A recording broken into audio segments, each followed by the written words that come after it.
Muy buenas noches, hoy lunes 11 de octubre del 2020, fecha en el que se conmemora el Día Internacional de la Niña, en el que se exige que se les escuche y que se cumplan todos sus derechos. Bienvenidas y bienvenidos a este conversatorio organizado por Polígrafo, en donde reflexionaremos sobre un tema que también es importante, como lo es la educación superior durante la pandemia. Esto gracias al tiempo que han dedicado dos docentes universitarios con quienes desde su experiencia individual haremos algunas reflexiones tan importantes para esta tarea de la cual depende el futuro de la educación superior y también las oportunidades para quienes tienen acceso a la misma en Guatemala. La semana pasada pues estuvimos conversando sobre la educación pública a nivel medio. Tuvimos de invitado al profesor Gerardo Ángel del Instituto Normal Mixto de Occidente, Justo Rufino Barrios de allá de San Marcos, y pues nos habló de las dificultades que han tenido tanto los maestros como los alumnos, como les decía, del nivel medio a distancia en las áreas rurales, específicamente en San Marcos y sus alrededores, y en ese momento pues nos dio y nos describió un panorama que es poco alentador. Empecemos entonces de inmediato con el tema que nos reúne hoy, la educación superior en tiempos de pandemia. Les presento al doctor Pedro Saravia Celis. Él es ingeniero civil con maestría en ingeniería sanitaria, es el director de la Escuela Regional de Posgrado de Ingeniería Sanitaria y Recursos Hídricos ERIS de la Facultad de Ingeniería de la Universidad de San Carlos.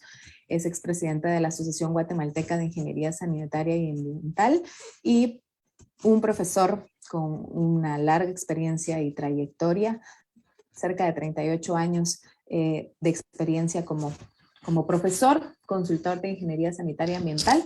Bienvenido, doctor, muchas gracias por aceptar esta entrevista. Buenas noches, es un gusto estar con ustedes. Estoy a sus órdenes y va a ser un conversatorio muy bonito y creo que podemos sacar buenas conclusiones de él. Estoy a sus órdenes. A usted muchas gracias por aceptar esta entrevista y esta conversación. También tengo el gusto de darle la bienvenida a esta conversación a Gabriel Arana, licenciado en Ciencias de la Comunicación por la Universidad Rafael Landívar, donde imparte clases como catedrático también. Inició su carrera como periodista en el 2002, ha sido reportero, redactor, coeditor y editor, y actualmente dirige el portal periodístico vivencial gonzo.com. Imparte también charlas magistrales sobre el pensamiento crítico a distintas universidades. Es un gusto compartir con usted, licenciada Arana. No, a ustedes, gracias por la invitación. Pues sí, yo encantado, dialoguemos, hagamos conocimiento con este tema de la educación en línea y como bromeo en clase, ¿no? Cuando empieza a divagar o hable mucho, interrúmpanme, porque uno no se da cuenta cuando está en esas, ¿no? Así que para lo que necesiten, acá estoy. Muchísimas gracias a ambos por aceptar esta entrevista y pues a quienes ya se están conectando a esta transmisión. Pueden hacer sus comentarios y sus preguntas aprovechando pues la experiencia de los dos profesores universitarios que tenemos.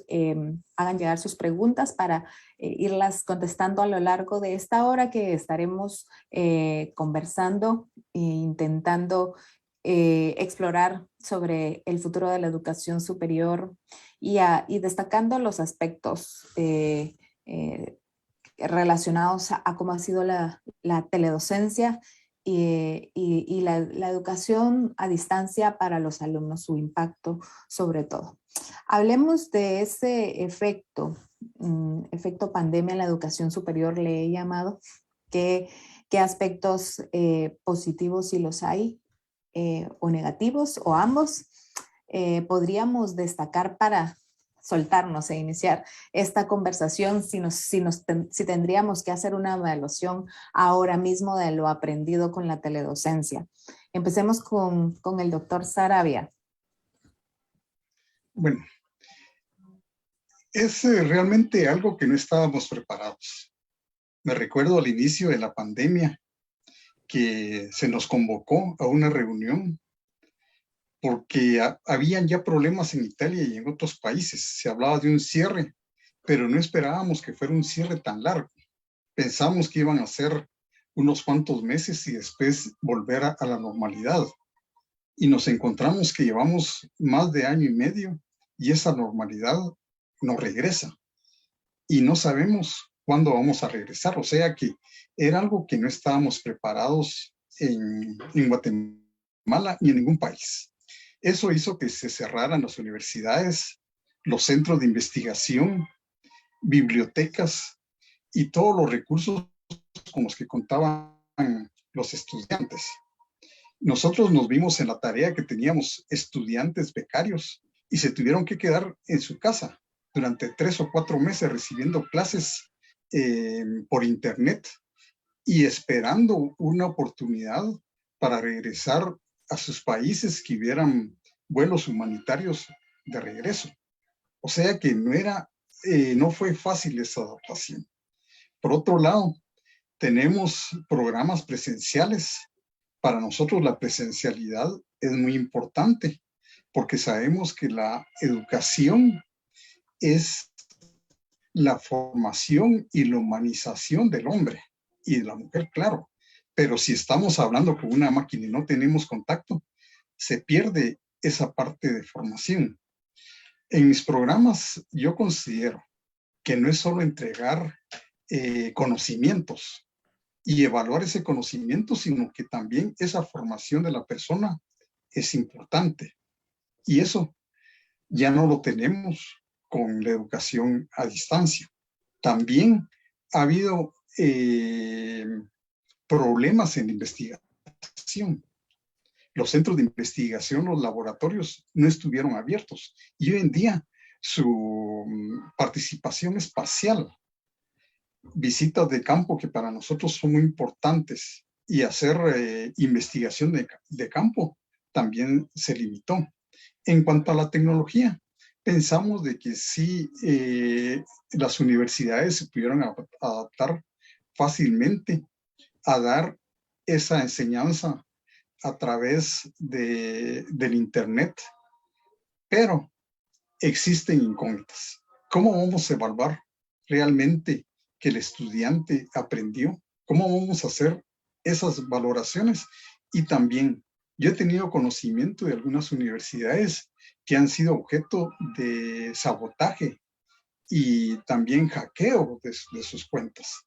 Entonces, es algo también que no estamos preparados para tener sistemas de seguridad muy estrictos para evitar este tipo de aspectos. Entonces, y yo creo que la educación ha continuado, las clases han continuado, pero el impacto de esto en la formación de los profesionales, pues yo tengo mis dudas. ¿Vamos a mantener con la misma calidad que teníamos anteriormente?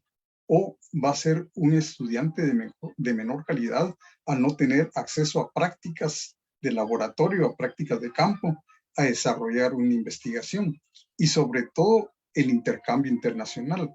Eso que para nosotros es muy importante, que nuestros estudiantes puedan ir a otra universidad a completar su formación, a utilizar laboratorios de otras universidades, también se ha visto perjudicado por esta falta de presencialidad. O sea que, como manera introductoria, yo me quedaría por ahí.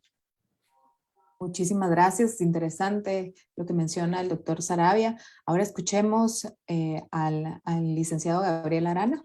Gracias. Sí, aportando un poco más a lo que menciona el doctor, creo que en estos 18 meses ya podemos empezar a hablar de una tendencia.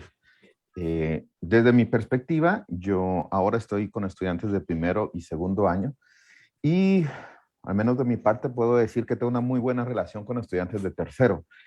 Hago esta distinción porque los de tercero ya estuvieron un año en la universidad y ahora pues llevan 1 y medio en su casa, ¿no?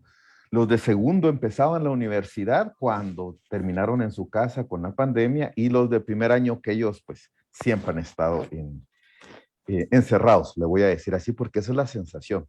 Ahora bien, lo que sí se identifica en estos tres grupos es una, yo le llamo una fatiga de redes, porque si bien al inicio había mucha actitud, mucha disposición al aprendizaje, un año, año y medio después ya no existe tales, ¿no? Y a eso por eso cito a estudiantes de tercer año, porque me cuentan, me tienen la confianza para decirme es que ya no puedo, no me gusta, ya no me siento parte de. Entonces quisiera mencionar ese como el primer contexto hacia dónde vamos con lo que está ocurriendo con la educación. Entonces sé de estudiantes, he de decir que todas son mujeres, las mejores de los cursos siempre son mujeres. Y siento cierta honestidad en sus palabras cuando dicen, no, es que ya no puedo. No se trata de que no me interese, que no me guste, simplemente año y medio después, yo ya no lo logro. Ahora bien, desde el entorno académico, con compañeros que dan clases, existe esa sensación también, ¿no? Antes de que empezáramos, yo decía, yo no podría dar clases en la mañana y en la noche, porque es demasiada energía. Pareciera loco, pero manejar hacia la universidad el tráfico y estos cambios de ambiente realmente lo refrescan a uno como profesor, ¿no? Supongo que lo mismo será con los estudiantes. Entonces, ese es un segundo factor que yo identifico. Luego, además de esta fatiga de redes, lo positivo que encuentro es que acá realmente aprende, delimitemos un poco, ¿no? Aquí aprende realmente quien quiere. No estoy ignorando las condiciones sociales del país, las personas que no tienen acceso a la comunicación, a la información y a estudios universitarios. Lo voy a delimitar con el estudiante que tiene en este contexto, que tiene internet y que puede pagar su educación. Ahora sí no hay excusa. Ahora aprende y avanza quien quiere. Y eso lo veo yo pese a estos contextos que menciono, lo veo en los trabajos. O sea, ya no hay excusa de que me distraen mis compañeros de la universidad. No, ya no sucede así como en nuestros tiempos, ¿no? Que eso era, no, es que me dijeron que vamos a tal o cual lugar y por eso no entré a clases. Eso ya no sucede.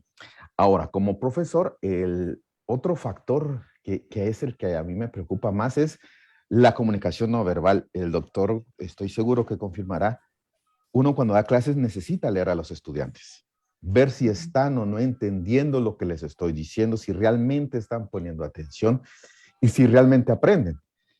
Eso no lo tenemos en la virtualidad. Simplemente hay que rogar para que enciendan las cámaras y aún así no hay garantía de que me estén poniendo atención porque bien podría encender la televisión y tener la cámara activada, ¿no? Entonces, esos son los escenarios que yo encuentro que realmente dificultan o me dificultan la labor docente. Sin embargo, creo que hay bastantes, lo que sí celebro es que ahora aprende quien quiere y avanza a su propio ritmo y nosotros al final somos facilitadores. Los estudiantes ahora nos escriben por redes sociales y allá cada quien sí los atiende o no, ¿verdad? Y creo que eso es un primer aporte.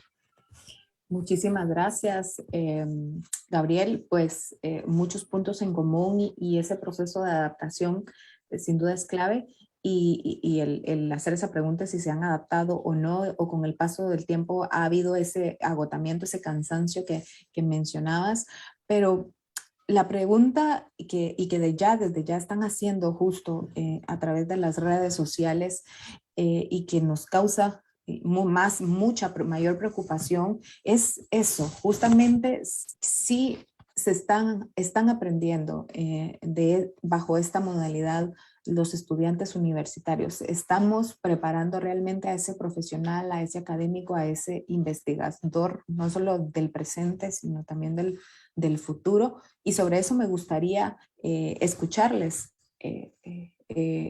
¿Cuáles son sus percepciones, sus sensaciones sobre esta gran pregunta de cómo ha sido mi aprendizaje a nivel conocimiento? Doctor Sarabia. Bueno, yo creo que tenemos que irnos más atrás, no necesariamente a que no podamos tener la presencia de estudiantes. Yo he visto en mi experiencia que ha habido una carencia en la formación de los estudiantes. Por ejemplo, nosotros hacemos un curso propedéutico que lo tienen que ganar y nos hemos encontrado que a veces el 50% de los estudiantes no puede ingresar porque no gana el curso propedéutico. Entonces, nos hemos encontrado con deficiencias ya en la formación, que viene desde la educación formal de primaria, de la universidad, y después llegan a las maestrías. Yo, como estoy en el área de maestrías, piensan que la maestría va a resolver los problemas de las deficiencias de la licenciatura. Entonces, esto nos viene a complicar más el día de hoy, porque las evaluaciones para saber si el estudiante está comprendiendo, porque nos hemos encontrado que el estudiante a veces es especialista en ganar exámenes, pero no realmente en hacer un análisis y demostrar realmente sus competencias. Es un problema cultural que hemos tenido. Ahora, yo no sabría si están aprendiendo, si va a ser un recurso mejor formado.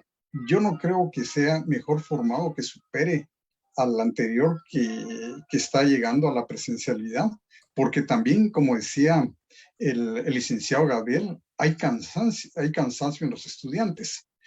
Antes era presencial. Por ejemplo, nosotros comenzábamos los cursos a las 4 de la tarde y terminaban a las 9 de la noche. Ahora sigue lo mismo, pero sale un profesor y entra el otro. Antes, pues, en esa presencialidad, nosotros podíamos intercambiar con los estudiantes preguntas, ponerlos en situación, pues, salgamos al corredor y hagamos este análisis, volvamos al corredor y ahorita terminemos 10 minutos antes de la clase, tomémonos un café y volvamos a regresar. Pero ahora nos estamos dando cuenta de que existe ese cansancio realmente en el estudiante, y también nos encontramos que los servicios de internet a veces no son los adecuados, se recargan a ciertas horas, hay cortes, a veces yo me he quedado solo hablando y no sé si los estudiantes me están escuchando o no, hasta que alguien me llama por teléfono, no se le escucha, profesor.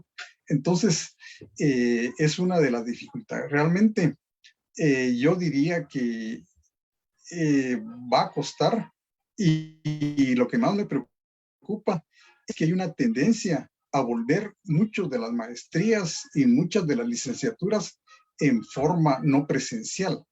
Y yo creo que eso culturalmente va a afectar mucho a nuestra sociedad y al recurso humano que estamos formando.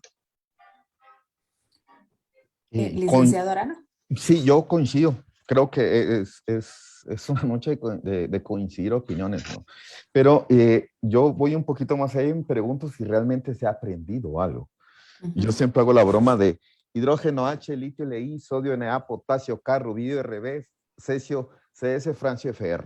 Esa es la primera familia de la tabla periódica. Eso yo lo aprendí en segundo básico.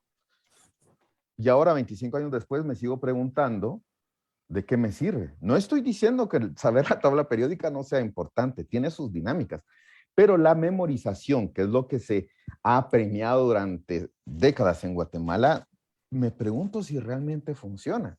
Porque entonces tenemos dos estudiantes, el que no memoriza y cree que no sirve, y el que memoriza y cree que aprende, que son dos cosas totalmente diametrales, ¿no? Entonces vienen y llegan a la universidad y haciendo un paralelismo a lo que decía el doctor, en maestría esperan que se resuelva lo que se aprendió en licenciatura y en licenciatura se espera que se resuelva lo que se debió aprender en primaria y bachillerato. ¿Y de qué manera? Si lo que se premiaba era la memoria. De alguna manera yo tengo algunos estudiantes que pues, no hemos coincidido en puntos de vista que critican precisamente eso, que yo en los cursos no hago exámenes, no hago preguntas. ¿De qué color era el caballo blanco de Cristóbal Colón?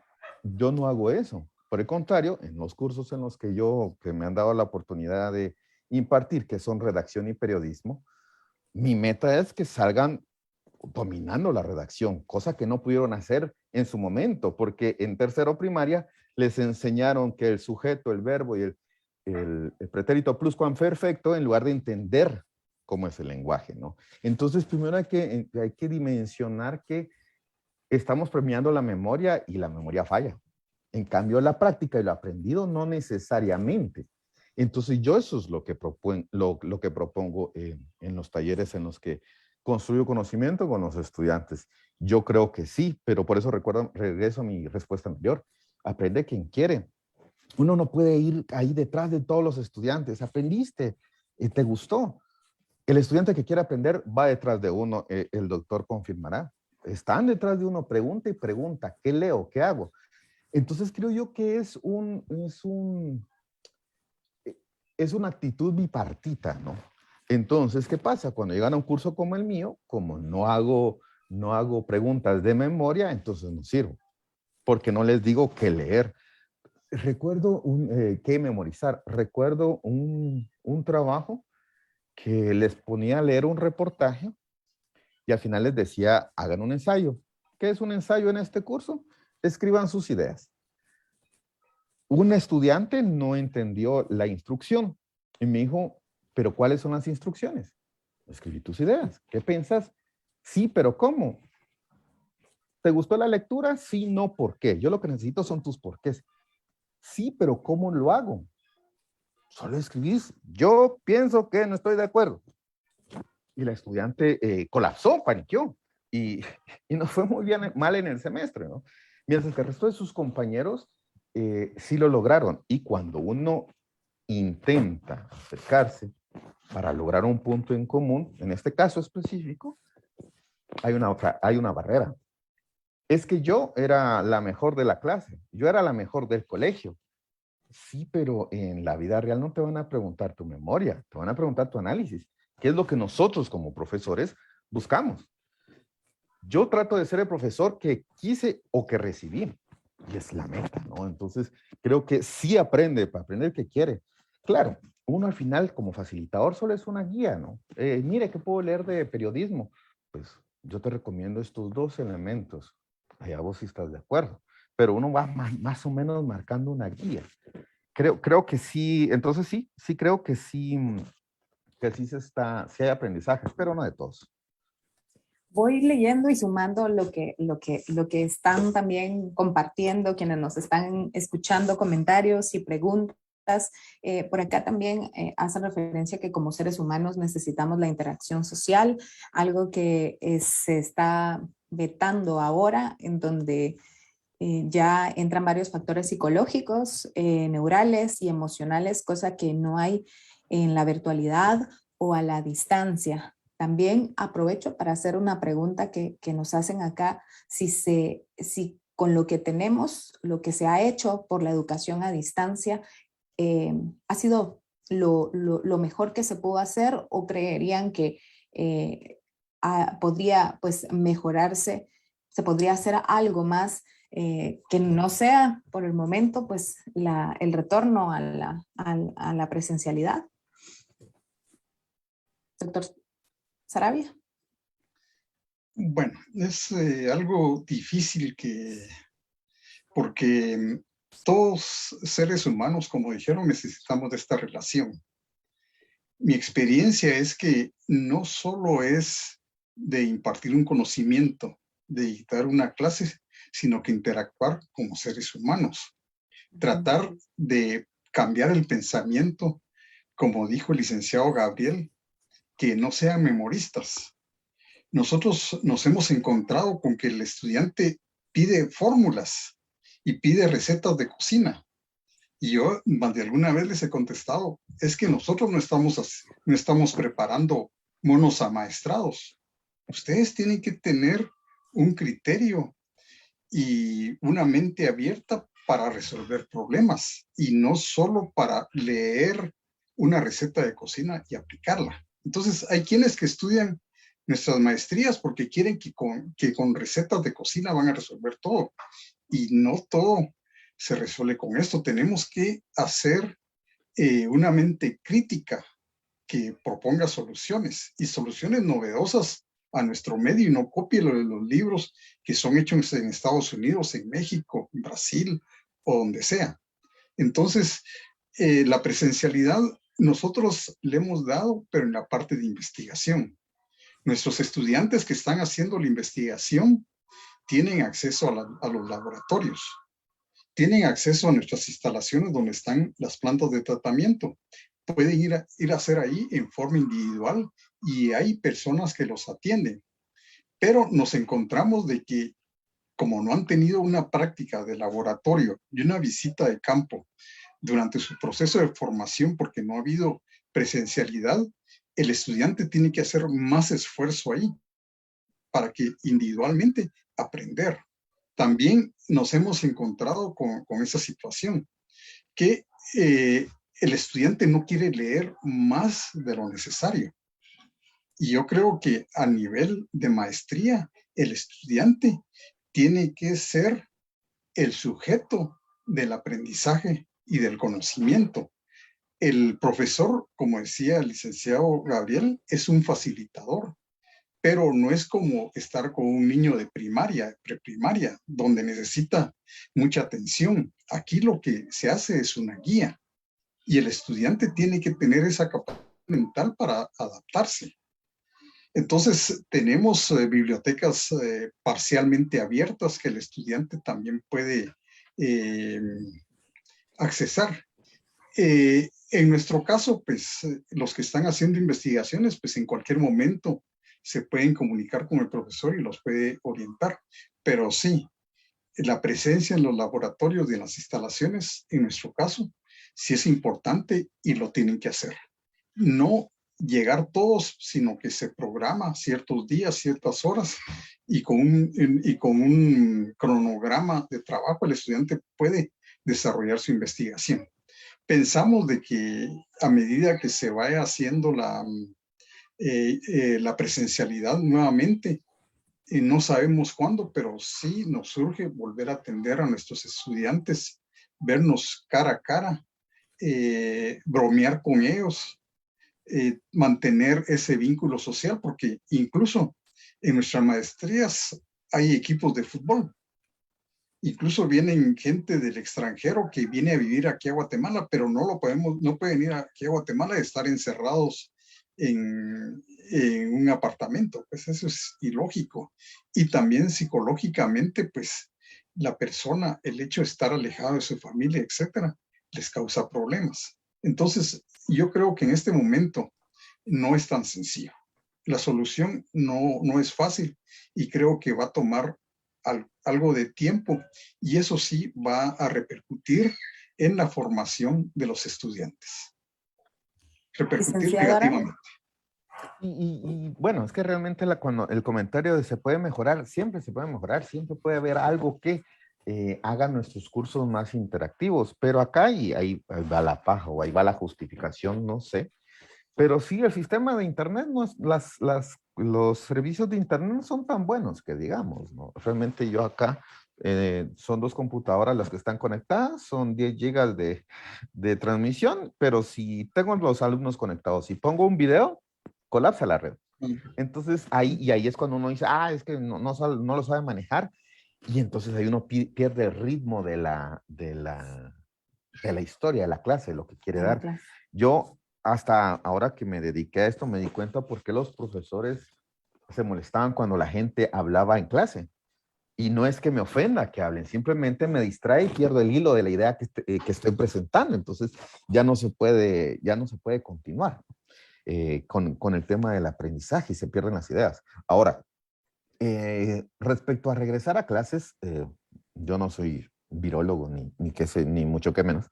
Yo calculo que esto no va a ser, tal vez en 5 años. Yo creo que todo esto va a durar 5 años. Ya llevamos 1 año y medio, pero no soy un experto.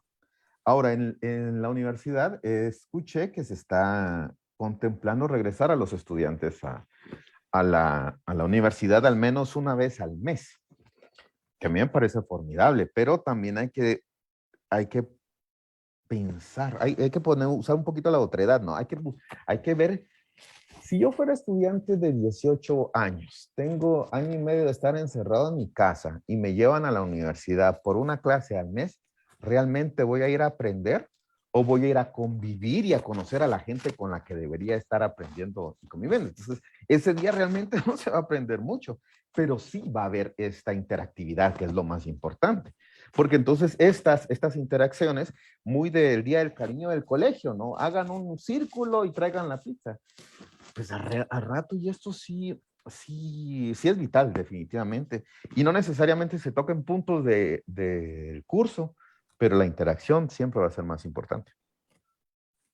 Sigo leyendo algunos de los comentarios que nos están dejando acá. La vasta teoría carente de aplicación de práctica en muchas áreas del saber ha sido la precursora de del decadente nivel educativo a lo largo del siglo XXI. Mencionan por acá, hoy tanto estudiantes como catedráticos juegan a salvar su mínima responsabilidad individual, olvidando que el interés en la expansión del conocimiento debe ser mutuo. Gracias a quienes están enviando pues, sus comentarios y sumándose a esta charla tan interesante en la que me gustaría también que abordemos esos pendientes de la educación universitaria, independientemente de la pandemia, del uso de la tecnología, de la falta de convivencia social a lo que se le está apuntando y a lo que no puede entrar a jugar un papel facilitador, digamos, las tecnologías en la educación universitaria. ¿Cuáles creerían esos pendientes independientemente de la pandemia? Doctor. Bueno, yo creo que habría que revisar todo el sistema educativo. Si nos damos cuenta aquí en Guatemala, la formación que da la educación oficial del Ministerio de Salud, de Educación, perdón, son 11 años. Después ingresa a la universidad. En Estados Unidos y en Europa estamos hablando de 12 años de este tipo de formación. Nos hace falta un año. Por otro lado, las licenciaturas. Nos encontramos, por ejemplo, yo puedo hablar del área de ingeniería. Nos encontramos en los Estados Unidos y en Europa que las ingenierías son de 3 años y 2 años de maestría. Estamos hablando de formar a un ingeniero especializado en 5 años. Y yo me pregunto, ¿por qué en Guatemala tenemos carreras de 5 años para hacer un ingeniero y después ahora 2 años de maestría? Entonces, yo creo que tenemos que revisar el sistema universitario, si realmente estamos cumpliendo con las exigencias de formación internacional para que nuestros egresados sean competitivos a nivel internacional. Y antes, cuando mis profesores, ellos tenían 6 años de formación. Para ser ingeniero se necesitaba 6 años de formación y eran excelentes profesores, muy bien formados, con mucho conocimiento, y no tenían ni maestría ni doctorado, pero tenían 6 años de formación y una práctica muy buena en las mismas instituciones del Estado. El Estado que eliminó esas instituciones. Si alguien quería ser un ingeniero estructural, ingeniero civil estructural, estaba el Ministerio de Obras Públicas, donde estaban los ingenieros que hacían estructuras, los que diseñaron y construyeron el Banco de Guatemala, el Ministerio de Finanzas, el Teatro Nacional, que fueron ingenieros del Estado. Si alguien quería especializarse en carreteras, pues iba a la Dirección General de Caminos. Y entonces había una formación práctica, porque el estudiante conseguía una plaza ahí, primero como dibujante, después como calculista, después como ingeniero junior, después una plaza como ingeniero y se especializaba. Y era el Estado que completaba esa formación. Me recuerdo yo que en mi tiempo los estudiantes en las instituciones públicas de ingeniería trabajaban de 7 de la mañana a 1 de la tarde. A la 1 de la tarde ya iban para la facultad y comenzaban su formación académica por la tarde. E incluso habían instituciones que tenían transporte para llevar a sus estudiantes. Por ejemplo, Caminos era una institución que tenía transporte para sus estudiantes. De ahí se iban los del Ministerio de Agricultura, los de Aeronáutica Civil, todos los que encontraban el camino, y llegaban los buses de las instituciones públicas a la 1 de la tarde a dejar a sus estudiantes y el estudiante convivía con sus profesores porque trabajaba con ellos en una institución pública y recibía clases con ellos. Esto se terminó cuando el Estado eliminó estas instituciones. También, ¿por qué tenemos 5 años de formación para un ingeniero? Cuando en los Estados Unidos es de 3, en Europa también es de 3 y 2 años de especialidad. También hay que ver otros aspectos como los colegios profesionales también. Entonces, yo creo que se ha privilegiado mucho en las maestrías, pero sin reconocer realmente cómo están las licenciaturas. Entonces, tenemos que examinar todo nuestro sistema educativo, realmente hacer mejoras profundas desde primaria hasta los posgrados en nuestras universidades. Y entonces se ha dado que las maestrías como, son los que suplen las deficiencias de las licenciaturas y no debería ser así. Ahora se están dando doctorados y me llamó la atención de alguna propaganda que decía, sea un profesional distinguido estudiando este doctorado. Se ha perdido el concepto académico realmente, porque un doctorado es para hacer investigación, para convertirse en un científico que desarrolle nuevo conocimiento, que contribuya a formar nuevos profesionales. Pero ¿de qué quiero un ingeniero que haga un doctorado si va a ser trabajando como ingeniero, resolviendo problemas como ingeniero? Solo porque le digan doctor. Entonces yo creo que también es un punto que tenemos que evaluar y revisar en nuestra formación. Y las universidades también, las universidades también tienen que pensar en estos aspectos. ¿Qué es lo que le están ofreciendo a la sociedad? Y si eso que le están ofreciendo a la sociedad puede ser competitivo a nivel internacional. Licenciado Arana, pensando justo en seguir a través de las clases online o un eventual regreso a clases, ¿qué es lo que la pandemia ha hecho que cambiara o cambió todo en esta pandemia? ¿Y qué podríamos pues aprovechar o sacar de esta crisis que estamos viviendo desde el ámbito universitario? Claro que lo cambió todo. Solo antes de responder, quisiera uno de los aportes del usuario y hacer un poquito del abogado del diablo, ¿no? Esto del compromiso del profesor que no está comprometido. Y por eso digo que voy a ser el abogado del diablo. Pues los salarios de los profesores no son suficientes, ¿no? Entonces, ¿cómo le vamos a exigir a un profesor que tiene que tener 2 trabajos? Uno que es el que le permite, con el que le permite alimentarse, y el otro que es esa romantización que ya empieza a ser ofensiva, ¿no? El verdadero pago es dar clases. Si dar clases no es fácil, eso requiere mucho tiempo. Entonces, ¿cuánto le voy a invertir yo para satisfacer las necesidades educativas y al mismo tiempo tener un trabajo y dedicarme a eso, ¿no? Es un poco también entender cómo funcionan estas cosas, ¿no? Para revisar un trabajo de 2.500 caracteres, que eso es decir, un trabajo de una página, yo me tomo 20 minutos. Nadie se toma 20 minutos en leer una hoja pero hay que analizarlo, ¿no? Y eso expongámoslo por 50 estudiantes de 2 cursos. Entonces, hay que dimensionar un poco estas místicas.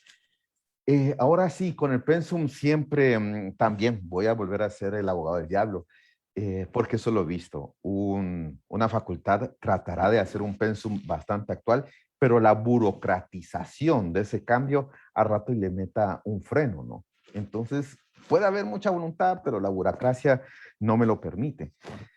Entonces, en este contexto uno dice, bueno, ¿y cómo puedo mejorar la educación siendo más interactiva?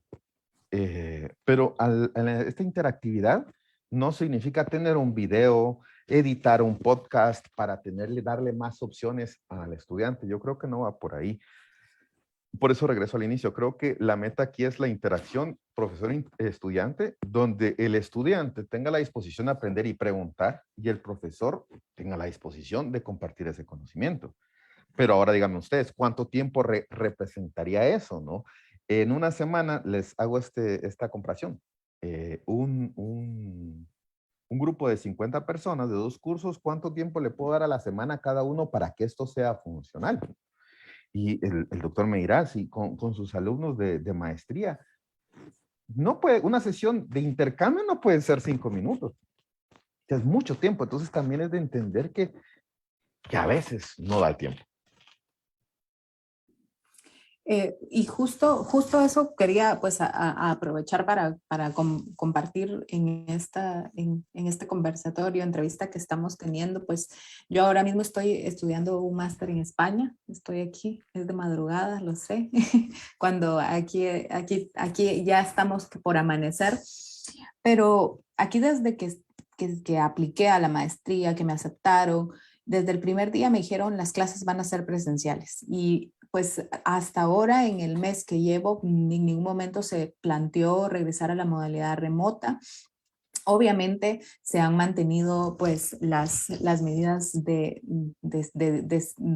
seguridad, de distanciamiento, la mascarilla permanente en clase, pero todo esto pues tiene mucho que ver con cómo ha sido el avance de la vacunación aquí en España. Ahora mismo, ayer se cerraba con el 78% de la población total vacunada con la pauta completa y en la región donde yo me encuentro es el segundo, digamos, como departamento que ha sido vacunado, casi el 84% tienen ya la vacuna completa y esto ha permitido pues que la presencialidad sea posible y no solo a nivel universitario, sino a nivel primario. Los niños están en las escuelas y esto ha sido a pesar e incluso en momentos duros de la pandemia, porque las medidas de confinamiento sí fueron tomadas muy en serio y sí fueron de la mano con la educación. Entonces la educación quizá fue de lo último que se cerró y está haciendo, o fue de lo primero que se está abriendo.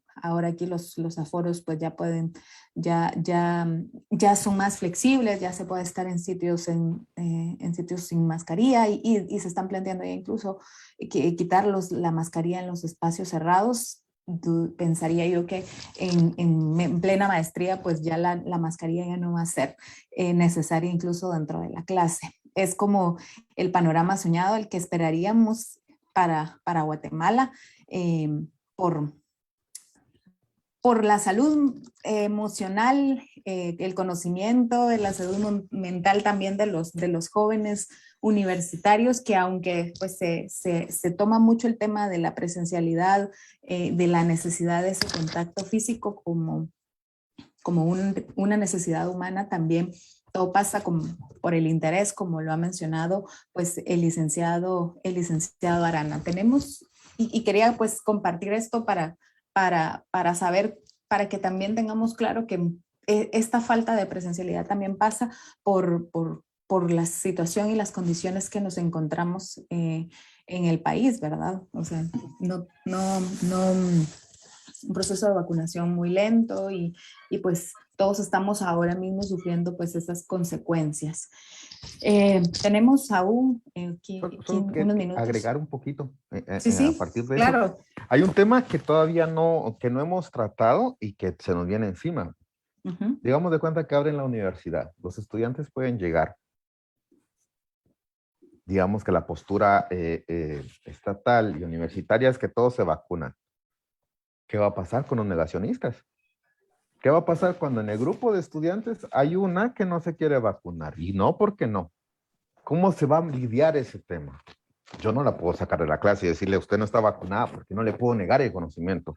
Pero sus compañeros se pueden decir, bueno, como no te quieres vacunar, entonces no entras y empieza a generar rechazo. Y ahí sí agregamos un tema mucho más complejo a las condiciones educativas, que eso es lo que creo que es que si nos volvemos a ver en vivo, creo que ese es el siguiente tema. ¿Cómo lidiar con quién o no quiere vacunarse? Sí, y desde ese punto, ¿cómo lo ve el doctor Sarabia? Sí, a mí me preocupa mucho la negación a quererse vacunar de muchas personas, e incluso con conocimientos. Y yo creo que muchos de los profesores universitarios han influido negativamente en sus profesores porque a veces expresan opiniones de lo que miran en las redes sociales sin investigar. Yo al principio, es una experiencia propia, pues dudé un poco de la vacuna por la forma como había sido eh, desarrollada e implementada en un año. Pero yo en el 1918, no, en 2018 estuve en Alemania en un laboratorio y acá en microbiología para determinar la presencia de una bacteria tardábamos 48 horas para confirmar la presencia de esta bacteria. Era un procedimiento bastante largo. Yo me encuentro allá en Alemania con que me dicen, mire, este aparato le saca a usted en 3 horas, en menos de 3 horas, todas las bacterias que hay y el número. Maravilla, yo nunca me lo hubiera imaginado. Y pregunté cómo se usa y es lo mismo que están utilizando con las vacunas. La parte genética del virus. Entonces, ya con las computadoras, el avance científico, que no hemos, desafortunadamente aquí no hemos logrado un desarrollo científico de investigación que llegue a este nivel, nos encontramos realmente en un retraso tecnológico. Entonces, mucho de eso pienso que los profesores que no se informaron bien transmitieron ese mensaje e hicieron mucho daño en mucha de la población estudiantil con esa negación. Y yo creo que la vacuna va a ser un factor importante para regresar a la presencialidad. Y yo creo que el que no se quiera vacunar, pues él sufrirá las consecuencias. Por ejemplo, el rechazo de sus mismos compañeros, el bullying que le puedan hacer y también el aislamiento. Porque yo me he encontrado en reuniones donde todos estamos vacunados y todos con mucha confianza, conversando y todos sabiendo que no vamos a tener ningún problema, cosa que hace un año no lo podíamos hacer, ni incluso antes de junio, porque no había suficientes personas vacunadas. Pero yo creo que también eso da confianza. No solo pensemos en recibir una vacuna, sino que la confianza de poder asistir, compartir y dialogar con el resto de personas. En cierto modo es evitar el aislamiento y estar solo. Y yo me he encontrado con personas que son negacionistas de la vacuna y andan encapsulados, pues. Entonces yo digo, eso ya es una enfermedad por parte de estas personas. Pero yo creo que el hecho de que tener una buena cobertura de vacunación va a ser muy bueno. Y nosotros como profesores universitarios tenemos que fomentar que nuestros estudiantes alcancen un nivel de vacunación de las 2 dosis y que no tengan miedo. Yo creo que es mejor estar vacunados con los efectos que le pueda dar que sufrir este tipo de enfermedad y además psicológicamente también lo prepara a uno para estar en otro ambiente. Muchísimas gracias a ambos por tocar también este aspecto muy importante y que seguramente también les ha tocado a ustedes ser pues esos orientadores hasta en este ámbito de la vacuna. Hay una pregunta que apela aquí a qué ha hecho la comunidad de docentes de las universidades para ayudar a la comunidad estudiantil, teniendo en cuenta que pues esta situación de la presencialidad no se ve tan cerca, que se han unido, han conversado, han habido iniciativas para poder ayudar a la comunidad estudiantil, preguntan acá en la transmisión. Licenciado Arana. Desde mi perspectiva, yo desconozco si existe tal intercambio interuniversitario entre profesores. No lo sé. en lo personal, pues yo, mis coordinadores de carrera y la directora de la carrera y el director, pues seguramente ya estarán hartos de que yo les esté preguntando, que yo soy el grupo de esos profesores que está pregunta y pregunta de qué es lo que tenemos que hacer y qué recomiendan.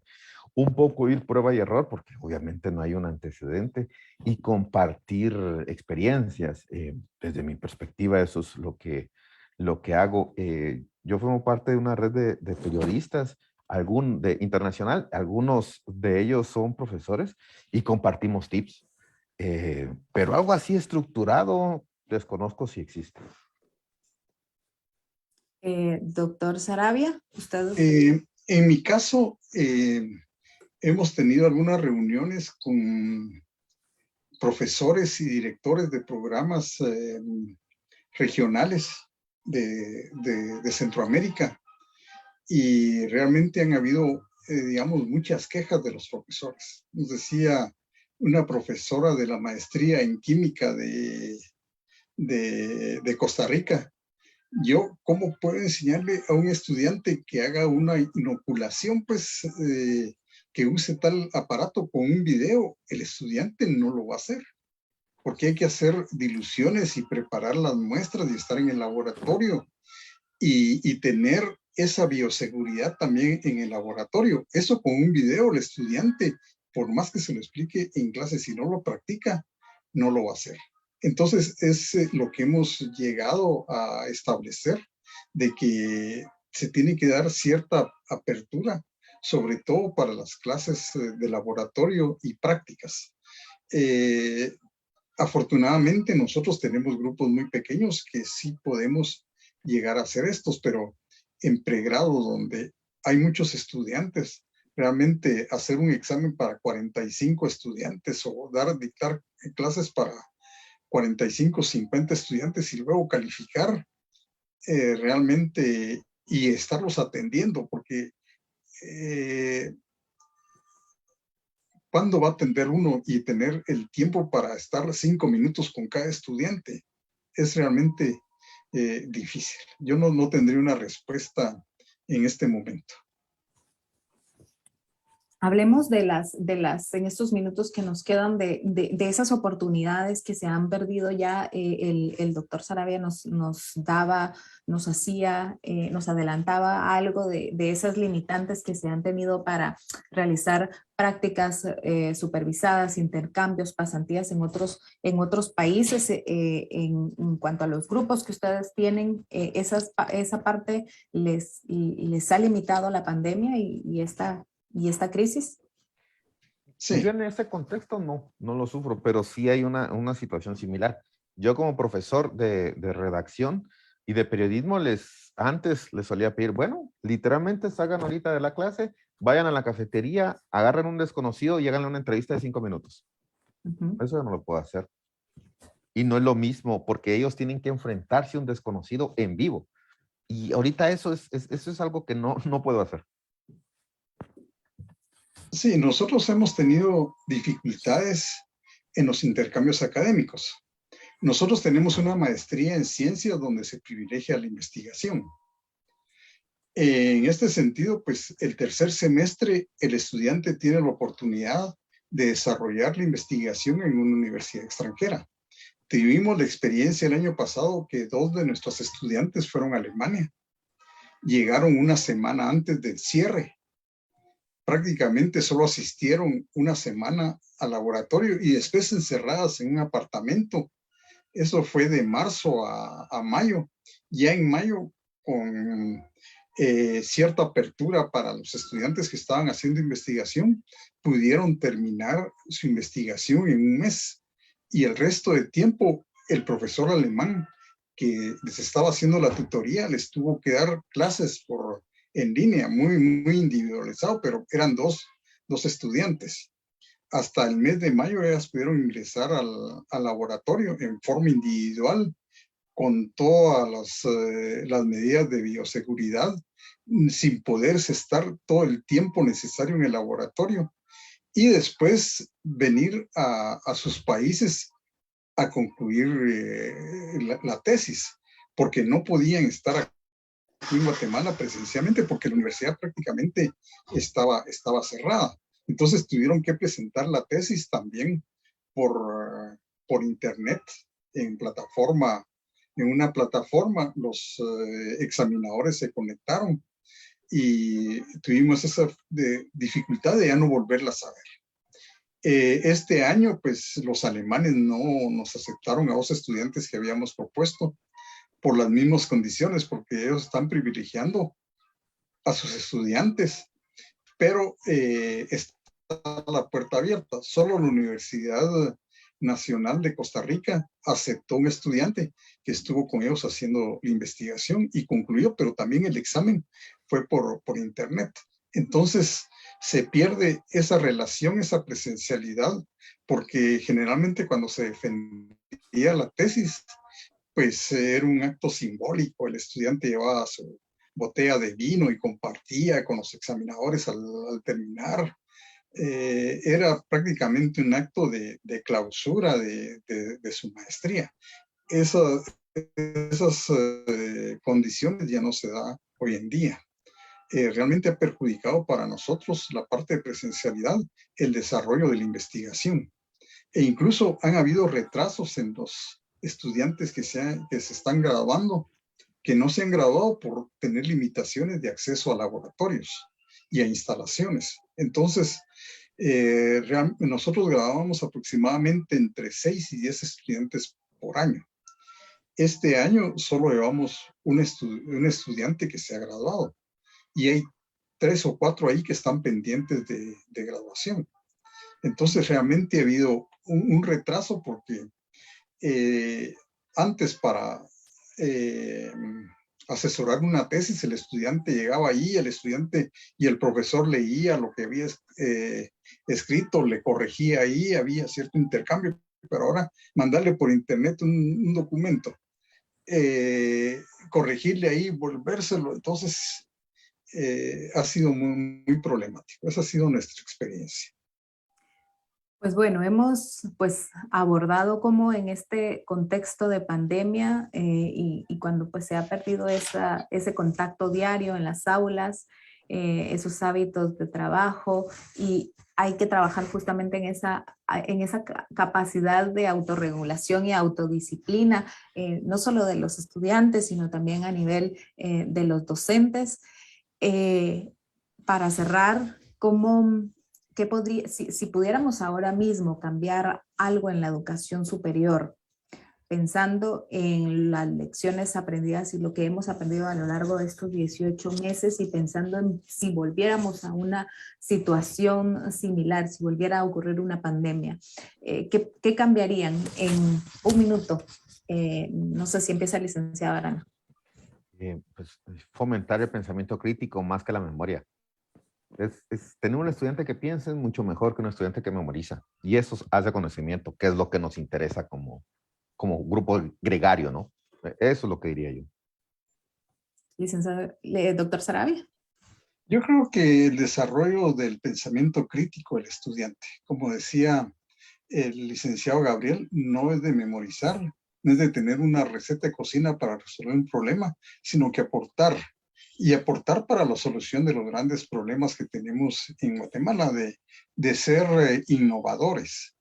Entonces no se tiene que seguir siendo memorista, como dice el licenciado, y también que el estudiante aprenda a leer y a comprender, porque es uno de los grandes problemas. Los estudiantes pierden los exámenes y no los pueden resolver porque no tienen la capacidad de leer y comprender qué es lo que se les está preguntando.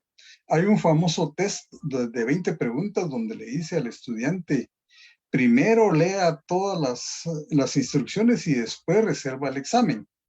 Y hay 20 preguntas y la primera pregunta, haga un círculo, escriba su nombre, diga en voz alta tal cosa.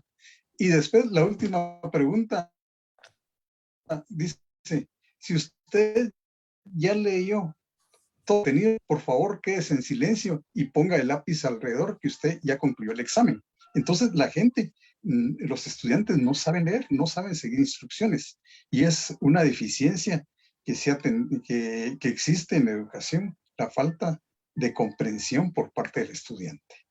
Y es una deficiencia que no es de ahora, en pandemia, sino es desde mucho antes y que también debemos plantearnos y nos debe preocupar en estas generaciones que están siendo formadas a distancia y que llegarán a ese nivel educativo universitario, cómo llegarán, cómo será su nivel de educación y si tendrán pues esa habilidad y esa capacidad de razonar y ese pensamiento crítico que tanto pues se necesita en la educación. Hemos llegado ya al final, se nos ha pasado esta hora muy rápido en esta interesante charla. Le agradezco al doctor Pedro Saravia Celis y al licenciado Gabriel Arana por su tiempo y pues les animo a seguir con ese compromiso, con esa vocación que tiene cada uno de ustedes a favor, en pro de la educación superior. Y a seguir pues luchando y replanteándonos sobre los retos y las oportunidades que hay que sacar de este mal momento que estamos viviendo y que está sufriendo la educación en todo nivel. Les agradezco muchísimo por sus aportes, por sus comentarios y también quienes estuvieron conectados y lograron pues también aportar a esta conversación. Quienes están llegando hasta ahora pues pueden volver a escuchar la entrevista. Esta quedará colgada aquí en el portal de Polígrafo y pues muchísimas gracias a ambos. A ustedes, gracias gracias por las preguntas, Carolina. Doctor, gracias por permitirme estar con usted en esto, ¿no? Y al equipo de Polígrafo por la invitación. Gracias. Bueno, también gracias al equipo de Polígrafo, a Carolina por haber llevado muy bien esta entrevista. También al licenciado Gabriel, fue mucho gusto haber compartido con usted. Y también me diga un poco a su profesión, porque uno de mis hijos es periodista. Ah, mira. Y tiene mi mismo nombre, entonces de seguro usted lo conoce. Sí, ojalá. Pues compartimos ahí algo en común. Muchísimas gracias entonces, a ambos. Un gusto, buenas noches. Gracias. También a todos los de Polígrafo, a Luis también le agradezco mucho la oportunidad de poder conversar con ustedes. Muchísimas gracias. Así es, a todo el equipo que hace posible este espacio, muchísimas gracias y por supuesto siga informándose a través de las grandes ilustraciones que nos presenta Polígrafo del día a día. Hasta pronto. Buenas noches. Buenas noches.